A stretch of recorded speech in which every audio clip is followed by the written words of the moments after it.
Hello and welcome to a very special episode of Veterinary Ramblings. In this episode, we look at some of the best bits, as well as bits you won't have seen before from our episodes in 2020. Yeah, well, we hope you enjoy this episode and we'll see you again with fresh new episodes in January. Thank you for watching. Thank you. Oh, fucking hell. It's not recording.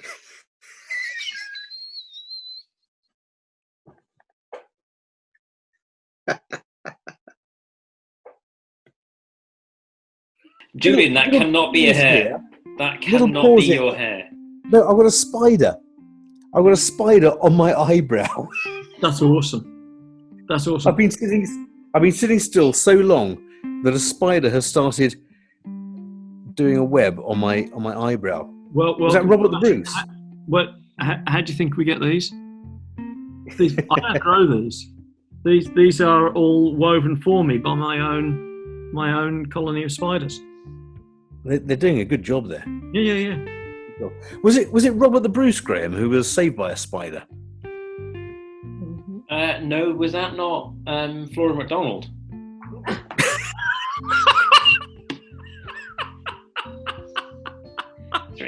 This is three Englishmen do Scottish history. It was Robert Bruce. A spider spoke to him in a cave and told him what to do. Okay, good. We're not going to disclose who the special guest is next week, but you know, even to them. Even to them. I've just sent Mike a WhatsApp saying, "Where are you?" Oh, you're bringing me now. We have liftoff. Well, we're having quite a nice little chat here. Are you still on my Zoom call? I'm still on your Zoom call. We're recording it. It's been great. You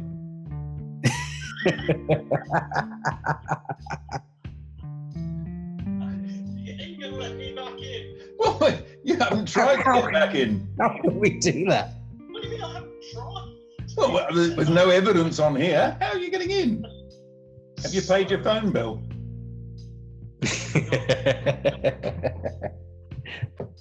Yeah. My computer now says that I have attempted to log into my email account too many times. I'm now not attempted. There's a thing that's come up that says enter the characters you see. They probably still quickly all over the screen. Well, you can see two characters. That's Julian and me. That's right, Julian.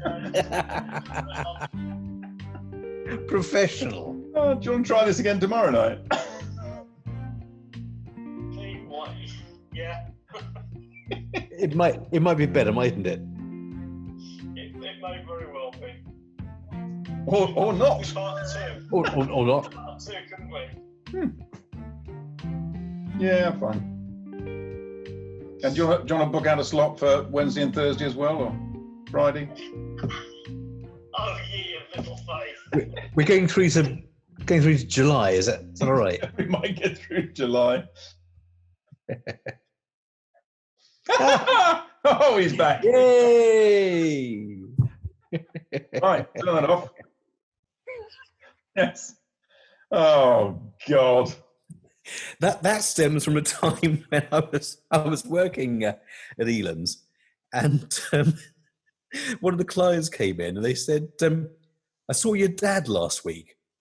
And I thought, how the hell could that have happened? Because he died 10 years ago. What's going on? And it turned out that they thought I was Phil's son. I mean, I had hair then, but that was the only. I felt very sorry for Phil at that stage. The clients are very deluded. I had somebody came in, I had a lady came in with about 3 or 4 little kids alongside of ankle biters and sort of up to waist height. Yeah. It was about 10 years ago before I left, where I moved practice. And she said, "You won't remember me. You used to come and treat my horse when I was a little girl." Did I? Changed a bit. I said, "Oh, you lovely lady." That's definitely the best homemade tapir I've ever seen. I have to say. So I couldn't do the legs, so I had to have him lying down. Right. But there's Look, really, very little difference, isn't there? They're almost identical, actually, Julian. But what concerns me is that a person known for his orthopedics couldn't do legs. What's that all about? Legs are tricky old things, Mike. Yeah. They're mushy. You can't do a thing with them. My orthopedics in slugs has never really taken off. Okie dokie. Right. So, how do we start the show? When I just qualified, I had a client who used to. She kept Old English sheepdogs, and she used to shave them twice a year, and get the wool from it. And she knitted a jumper from her Old English sheepdog's wool. She's spun it. The work that had gone into this was amazing. The arms were the typical one arm too long, one arm too short. Amazing. It was incredible. I was so grateful that she'd done it. The only problem was... Grateful? She didn't make you wear it. She made me wear it. I kept it for about 6 months. The problem was, I'm sure that there's some sort of washing process that occurs, isn't there? And this thing stunk of incontinent Old English sheepdog. And I dutifully kept it for as long as I could. And I thought, for some sake, I've got to get rid of this. It just stinks to high heaven. And people come around to the house and, Julian, do you have an incontinent Old English sheepdog here? Kind of, yes. We'll move on, shall we? Must have been really itchy. It was awful. The work that went into it, You had to wear it. That's just like the ultimate Christmas jumper, isn't it? I know. I just felt so guilty ultimately throwing it away because this woman must have put hours of work into it. But jeez, it stunk. Whew. Did you find it? Yeah, it was handy when you were rounding up sheep, though. Very, very handy, yes. Just like you automatically knew what to do, didn't you? Yeah. Great, let's go that way. You just had this need to crouch down in the corner and go, whatever. I don't mind, I'll do it. Whatever you want, I'll do it. I'd pop into a pub, in the farmer's pub down the road, and they'd say, come by. Stay. Well, I was going to say what you can do with hamsters if they die is you get them in a jar, fill the jar up with sugar, stick it in the microwave for 20 minutes, put the lid on, and stick it in a cupboard for a month or so. And you get tulips from hamster jam.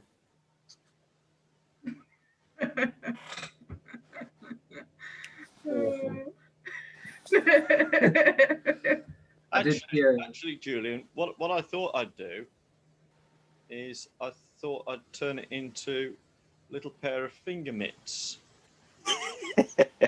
and send them to one of my favourite vets. Except what he'd probably do is he'd probably throw it away. He'd probably throw them away, and then what he'd do is he'd brag about them live on a worldwide transmission and cause people lots of problems. Oh, so you've told me, man. Have you spoken to... No, I haven't. This is it. This is live. Have you spoken to your sister? No. Okay, so she shared the Georgie Hollis one, the first one, where you speak about the dog jumper. Oh, yeah. And the lady who made the dog jumper saw the video, and I've only just seen her comment. Would you like me to show you? This is the only bad news of today, but it's literally made me melt. Don't worry about it, Alicia. Seriously. It's not... It's the fact that when I was editing that video, I distinctly asked Charlie, I was like, this story is really funny, but should I keep it in? Like, what if she sees it? And he's like, nah, she'll never see it. Keep it in. I'd be very interested to see it, and I'll tell you why after I've seen it. Right, we can share the screen now. Was it Lisa who made the jumper? No, it wasn't. Oh, thank God. No. Good. Honestly, I've never been so stressed. That is so funny. I was like, we was there like, does he already know? Because he's never mentioned it. But then like, we don't want to upset him. But what if he bumps into this woman in the shops and Who would make a jumper out of? I mean, bless her, she's died now, but what? I know. It's a good story. Absolutely mortified at the thought of this poor woman sat on Facebook, and as well, like that bit of the episode, it was about three quarters of the way in. So bless her. In my head, she'd sat there, got all the way through, and then got absolutely destroyed by you guys. Thinking, oh, Julian, I used to know him. I made him this wonderful jumper. What? My heart broke to this woman. Honestly, she got me. She got me. I thought it was like she'd be sitting like, oh, they're talking about my jumper.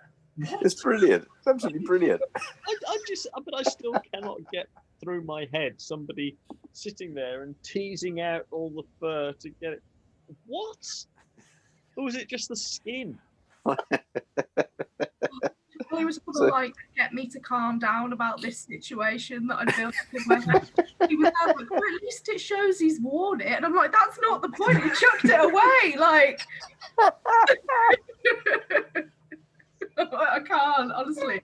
No, I know it's not real, but I'm still cringing. Like, I can't. Alicia, it just shows that your morals are in the right place. I'm too sensitive for this Facebook comment. The best bit about it was last time when we phoned you, my mum laughing. Oh my God, Kathleen. She just could not stop laughing at it, and you were freaking out. Like as I put the phone down, it just set me off as well. I just couldn't stop. I've spent 4 hours trying to work out how to segue in to have a go at Julian. And then my mouse presented the perfect opportunity. Boom! That's excellent. That's brilliant. Do you get a lot of plastic toys for your daughter? Or you? No, she's into horses. Ah, you got the expensive one, haven't you? She's in the pony club. We stopped at one. Yeah, she. I refer to it as the sports cow. Sports cow. And she's finally found one that she's really gelled with, and it's an absolute cracker. They've really bonded well. The unfortunate thing is, it's called Babe. Babe, the horse. Yeah, that in itself, Babe should be a pig, as we all know. Yeah. Have you ever stood at a field and shouted for a horse called Babe? No, I can't say I have. Yeah. It's embarrassing. Not for a while, at least.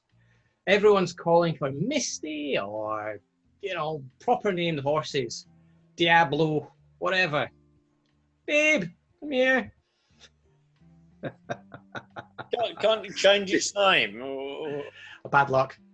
Tonight has been positively slick. It's been great. Usually there's been, oh fuck, we lost the recording. Oh, did we press record? Oh no! Oh no, we did. That's fine. No. And so,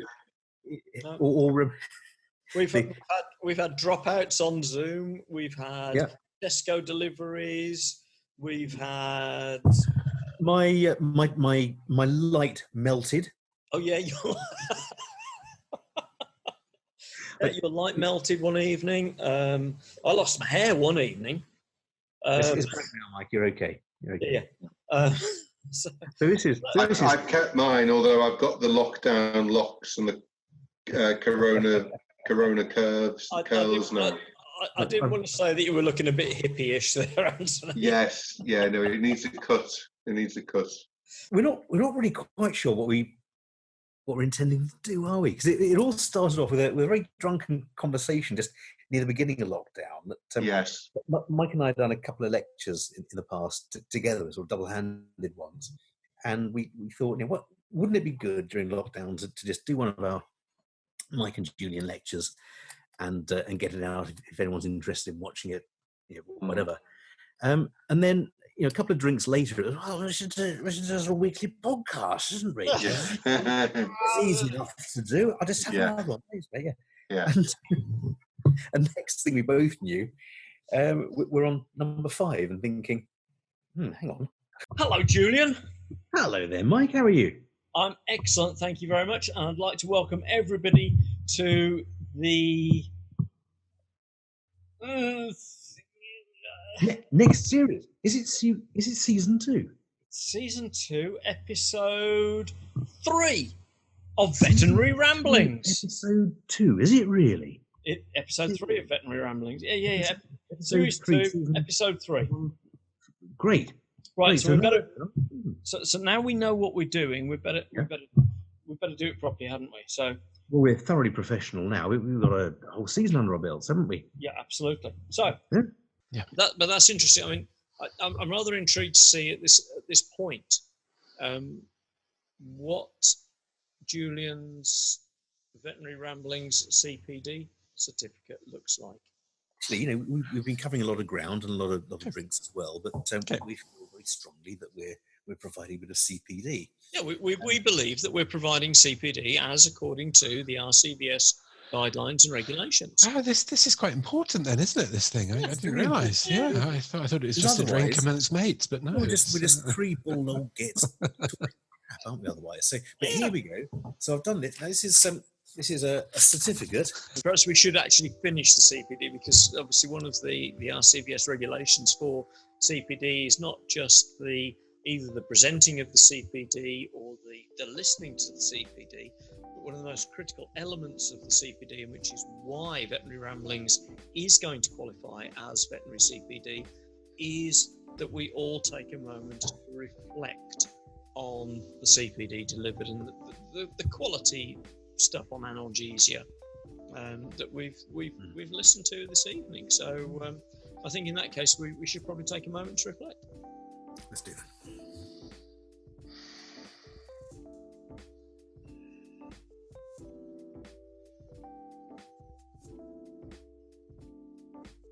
Ian, are you sure you haven't been watching our previous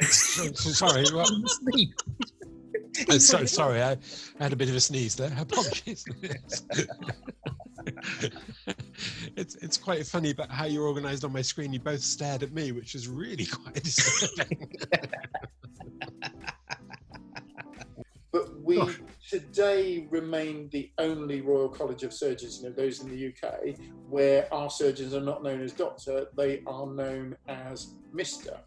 Now, to flip the coin, and this is why I said you can call me what you want, Mike, because I am now a visiting professor of orthopaedic surgery in Dubai. Right. And it's fascinating there, because wherever you go in the hospital there, they will call me Dr. Andy. Dr. Andy this, Dr. Andy that, whatever. And it's totally different to get used to. It's just a cultural thing. It's absolutely fine. If you go to the States, your doctor. Mr. is very strange to them over there. Yeah. I used to work when I did HIV research. My boss, a lovely guy, he was Austrian, and he was called Herr Professor Doctor.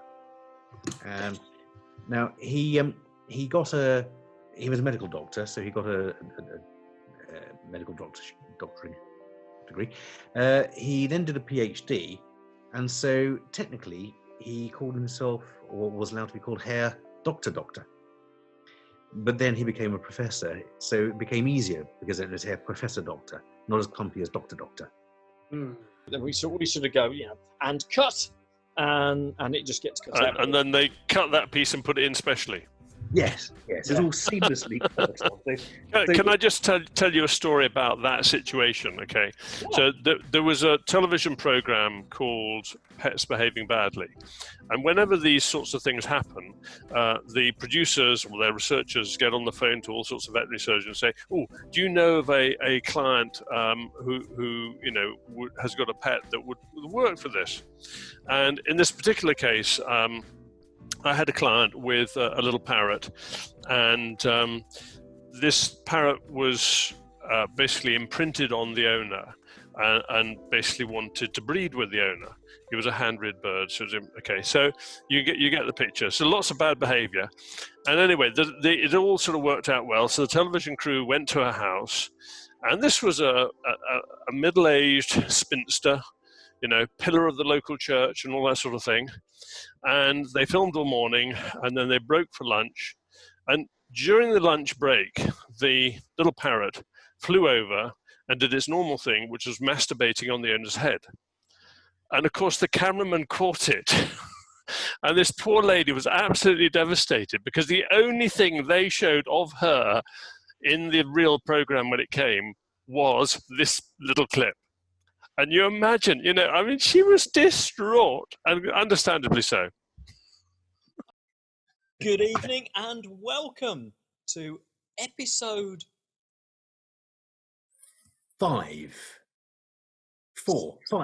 season 2. Welcome to episode 5 of series 2 of Veterinary Ramblings. My name's Mike Brampton. And my name's Julian Hode. Welcome aboard, everybody. Welcome. Cheers. Pour yourself a drink, sit back and listen. So, can you, when you have students learning how to do this, do you ever record what they do and talk them through it afterwards? Yeah, we've started doing that. We've done quite a lot of stuff. I read your paper earlier that you'd written about that. Oh, well done! I'm impressed. Done your research. Yeah, no, you can. You can record it. You can send it back. You can go back and critique it. You try and do that individually rather than in front of everyone else, because teaching by humiliation is apparently passé these days. Do you give a feedback sandwich? I tend to use a baguette. Nick? I was talking about baguettes, I think. So I was just Parma ham and nice cheese. I was miles away. Sorry. There we go. Feedback sandwiches. Feedback sandwich. Well, the point that I was making was this other instructor didn't quite get it, you see. So we had to give a feedback sandwich. He did something good, did something bad, did something good. So he looked at his fellow climber. He said, that was crap. And the instructor said, no. Remember, the feedback sandwich is something good, then something that needs a bit of a tweak, and then something good, something positive at the end. He said, okay, I like your harness. It's new, is it? Anyway, you're climbing shit. Your bum looks good in the harness. Something tells me that Nick is far more subtle than that, Julian. Oh, I don't know. Are you, Nick? Yes, for the purposes of this podcast, I am a model tutor. Good. I thought so. I got to pull So myself. you wouldn't ever say to an intern, please feel free to cope if you need help. I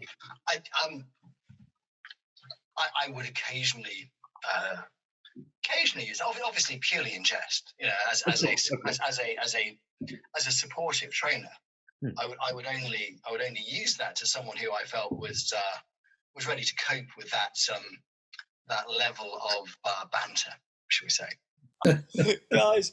Guys, it's been an amazing evening. I've had a great time tonight. I hope you have as well, Carl, and I hope all of our listeners have. Normally about this time of the evening, we I feel quite bad about this because you normally do a weekly joke on Facebook, don't you, Carl? I do. A sort of a dad joke, but on this show, this is the Julian and Mike show, and so normally Julian would do the joke. I don't mind. I've got a joke, but I don't mind Carl doing one. Have you got a joke, Carl? Oh, well, I had my last one that was on there, I suppose, which was that quite topical because we now have a bee veterinary society, and it's been a wonderful summer for the bees. The flowers, I don't know if you've noticed, but the flowers have been fantastic this year, and I've seen more bees than ever. But the problem is they've been doing too well. They've been feeding so much on all this pollen that they've been finding it very, very hard to sort of fly and to fit back into their little sort of cells in the hives. It's been a bit of an obesity crisis, I'm afraid.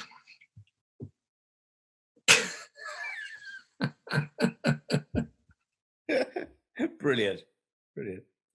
Daisy, I thought you were bad. I thought you were bad, Julian. I get it. Hang on. OB City. Right. Oh, right. Okay. Sorry. It's me, Carl. It's me. It's me, mate. It's not your joke. No, it's me. I'll have another gin. I loved it. Veterinary Ramblings, Series 3. God, how did it ever get that, Ollie? Series 3. Absolutely. Do you realise we have got no listeners from Antarctica? Have we not? Not even one? No, not even one. I appreciate that the population of Antarctica is mildly more than 200. There's a few more, aren't there? Now, are we including penguins? No. Or nuns? Because they look similar from a distance. They do indeed, but I'm not aware that penguins have got logins for Spotify or Apple iTunes or any of the formats that we go out on. And I do know nuns do either, in all fairness. Well, probably not. And I do know that they're not allowed on Facebook or YouTube, which of course are all channels that you can get hold of the next episode of Veterinary Ramblings. I did hear one of my colleagues from, I think it was one of the zoos in America the other day, told me that he stopped one of the emperor penguins from logging on to our website, which of course is veterinaryramblings.com. And I asked him why, and something about parental guidance or something like that. I don't know. Well, this is a difficulty really with penguins. I think parental guidance is so difficult to obtain. Right. Okay. Getting them to sign any sort of release is hard. Fair enough. And He's agreeing. Chancellor, do you want to come in? Ow. Shall I get him? Because he's literally there now. Yeah, get him. Bring him up. Come here, Shams. Oh, don't run away. He's going, no, it's those baldy guys. I'm clearing off. Yeah. And that bloke's going to call me cat in Mandarin. He's run away just to prove. I need my blanket. It's bloody Just to cold, prove. you know. You're chilly, are you? He's run away, but he's fine. Bless him. Do you have a clean client rule? So this was something I discovered in the NHS. So you know clients or patients, we call them patients. Yeah. Or if I'm getting muddled, sometimes I call them owners, which confuses people. But anyway, we don't do that quite so often now. So that's good. I've got an owner. Absolutely. I have an owner. Yeah. I use that expression regularly. But I understand because most people go, huh? That's what happens to me when I say, "Oh, I'll go and get the owners." But we you have mean this relatives? Exactly. Yeah. Exactly. There's this expression where if you walk into the staff room in an NHS hospital and there's lots of goodies on the table, there'll be somebody to tip you off as to whether they're sort of from people you think are clean or not. Yeah, I always have this rule, and the nurses. This is pre-COVID. No, we're not worried about sort of. No, absolutely, I always have this rule. If someone brings in a cake, I say to the receptionists, "Please, for heaven's sake, examine their fingernails." And if they say, if I say, "Did you examine the fingernails?" and they say, "No," the cake goes in the bin. Sorry, nothing to do with Hang on, no, whoa. Yeah.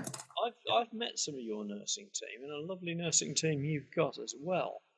Yes. I've been told that the rule at your practice is that because of safety, nobody's allowed to eat the cake until you've had a slice. Oh, it doesn't surprise me in the slightest. Well, that may be a rule, yes. I could do an abbreviated poem about Thor along the lines of the joke I told a few seasons back, which is, the god of war rode out one day upon a snow-white filly. "I'm Thor," he cried. His horse replied, "You forgot your saddle, filly." So there you go. There's two. We also tell like veterinary jokes on this, like animal jokes. I have a joke. Yes. Go on then. Go on. I don't know, like maybe you've heard it before, but let's Go try for it. it. Like if you've heard it before or it's been told before, you can just cut it. We wait. Go for it. All right, so there was this bat, and he was doing after hours emergency calls. a man came rushing in through the door with his dog in his arms, and put the dog on the table and said like, "Oh my God, you have to help me, like my dog was hit by a car." And the vet looked at the dog and like took it out the stethoscope, did like a thorough clinical exam, and then he said, "I'm really sorry, sir, but I have to tell you that your dog has died. He's no longer with us." And the man was very distraught, and he was like, "No, no, no, I can't believe it. I don't believe it. Like, I want a second opinion." "Of course, sir. I can. I will go and call my colleague, and we'll give you a second opinion." And then he opened the door and he went out back, and then he came back with this big dog. And the dog sniffed around, and then he sat down and barked and said, "Woof. Yes, I'm really sorry, sir, but my colleague agrees with my diagnosis. I'm very sorry, but your dog has died." "No, it can't be true. This is just a dog. Like, he doesn't know anything. Like, I want another opinion. I want the third opinion." "All right, this is the last one, but I can get you a third opinion. It's no problem. Of course, sir, whatever you want." And so he took out the dog, and then he came back with a cat. So the cat sniffed around a little bit, like, and then he sat down on the table and said, "Meow." And the vet said, like, "I'm really, really sorry, but my other colleague also agrees that unfortunately your dog has died. So there's nothing more we can do for him. I'm very sorry for your loss." And the man said, "Oh, all right then. It must be true then, since the three of you agree. It must be true then. So how much do I owe you?" "Yeah, that'll be 550 pounds. 550? You said 50 for the emergency exam." Yeah, but that was before the lab results and the CAT scan."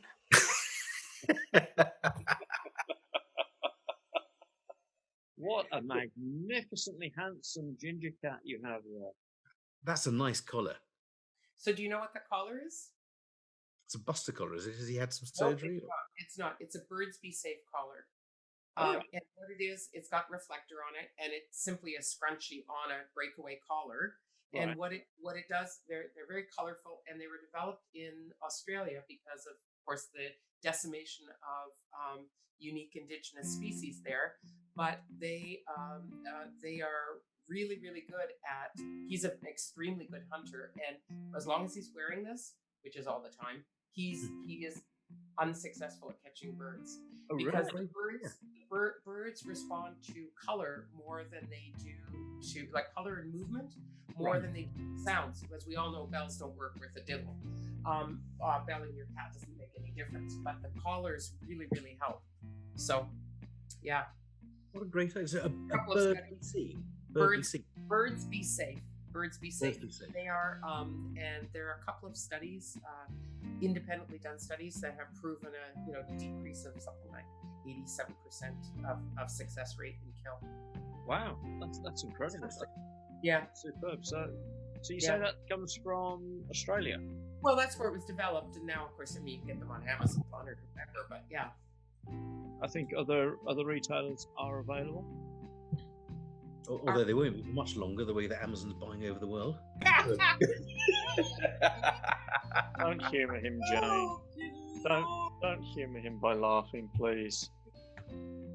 I know, but sometimes you have to help the needy, don't you? Yeah. It's care in the community, really, isn't it? Yeah.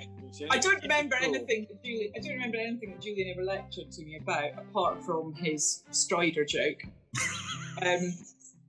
And I was the only one that laughed in a group of 30. No one else got the Lord of the Rings joke, and I was laughing, and there was a sea of faces.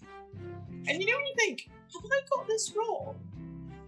Like, am I laughing at something that isn't actually meant to be funny? But I was like, no, but it's Strider, Lord of the Rings. It suddenly struck me. I was talking about. I was doing a video on. 25 people have none of you read Lord of the Rings? That was my overriding memory of being told by you. It was just me going, It's probably. I was doing this lecture on respiratory diseases, and I kept talking about Strider. I said, Strider. It is really Strider sounds like a character from Lord of the Rings, doesn't it? I'm Strider. We're off to meet Mordor. There'll be murder and Mordor is Strider. And I was pissing myself with laughter, and there was this one person at the back who was giggling away. It was Jade, and the others were going, "Okay, that's right." Yeah. It was a genuine tumbleweed moment of. Yeah, we for regular listeners of the show, we get those every. Yeah. Thank you for watching our end of year special. We really hope you've enjoyed it. We really appreciate each and every one of you who has tuned in so far. So don't forget, head over to our Facebook page for more information about exactly when we'll be back in January. And in the meantime, we hope you've had a good Christmas and have a great New Year. Here's to 2021. Hey, cheers! Cheers. And may your dog go with you. And may your dog go with you, Mike. Yeah, you're more sincere than I am, aren't you? Well, you can do the we really appreciate. So we really appreciate each and every one of you. we do. And, well, that's great. a wrap. Yeah, brilliant. Fantastic. Yeah, how was that? Is that all right, Alicia? That was The stress painful. didn't get to us, did it?